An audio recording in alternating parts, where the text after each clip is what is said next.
নবীর উম্মতের দল, এই যে গতকালকের একটা তাজা ঘটনা, ওই মুন্সিগঞ্জের জমিনের মধ্যে আল্লাহর একজন বান্দা কত কষ্ট করে করে টাকা পয়সা রুজি করে সন্তান দুইটা বিদেশের জমিনের মধ্যে পাঠাইল, আরামাসে দিন কাটায়। ইটালির জমিনের মধ্যে আল্লাহর বান্দার দুইটা সন্তান।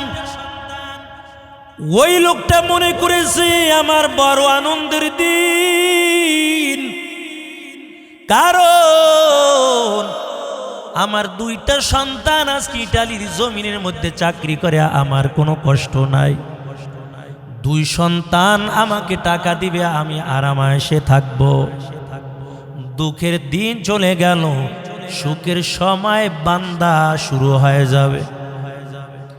গতকালকের ঘটনা, সাধারণ একটা নারীর লোভে পড়িয়া বড় ভাই ছোট ভাইকে চাকু দিয়া আঘাত করিয়া ছোট ভাইকে দুনিয়া থেকে বিদায় করে দিল। আবার ভিডিও কলে বাড়িতে মা বাবাকে দেখায়, এই যে দেখো আমার ছোট ভাইকে আমি চাকু দিয়া দুনিয়া থেকে বিদায় করে দিলাম, আমার ভাইকে আমি মেরে ফেললাম। আল্লাহ তাআলা বলেন, ইয়াউমা ইয়াফিরুল মারউ মিন আখিহি ওয়া উম্মিহি ওয়া আবিহি ওয়া সাহিবাতিহি ওয়া বানিহি। আল্লাহ বলেন, কিয়ামতের ময়দানে এই ভাই ভাইয়ের কোনো কাজে আসবে না, মা বাবা সন্তানের জন্য কোনো কাজে আসবে না। এরে মুমিন, ওই বড় ভাই ছোট ভাইকে কতল করে দিল, আবার মোবাইলের মাধ্যমে ভিডিও কলে দেখায়, বাবাকে বলে তোমার সন্তানকে আমি মেরে ফেলেছি। আল্লাহর বান্দার সুখ দুনিয়ার জমিন থেকে শেষ হয়ে গেল। একটা নারীর ভালোবাসায় পড়ার কারণে, একটা নারীর মোহাব্বতে পড়ার কারণে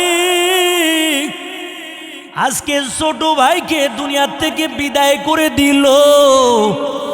এরে আল্লাহর গোলাম, আল্লাহর বান্দা দুইটা ভাই ইটালির জমিনে থাকে, মা বাবার মুখে হাসি ফুটাবে, অথচ এই মা বাবার মুখে হাসি তো দূরের কথা, আজকে মা বাবা সন্তানের জন্য কলিজাটা ফেটে যায়।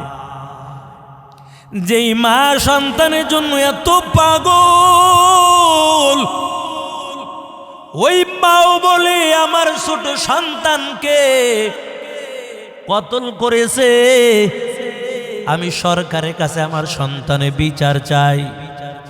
আমি আমার এই সন্তান যে আমার ছোট সন্তানকে মেরে ফেলেছে, এই বড় সন্তানে আমি বিচার চাই। সরকার যেন আমার ছেলেকে ফাঁসির রশিতে ঝুলায়। আরে আল্লাহর গোলাম, এই দুনিয়া কেউ কারো আপন না, আসল আপন হলো একমাত্র আল্লাহ। কার কোন সময় কোন জায়গায় মৃত্যু হবে দুনিয়ার কেউ জানে না, আল্লাহ জানে।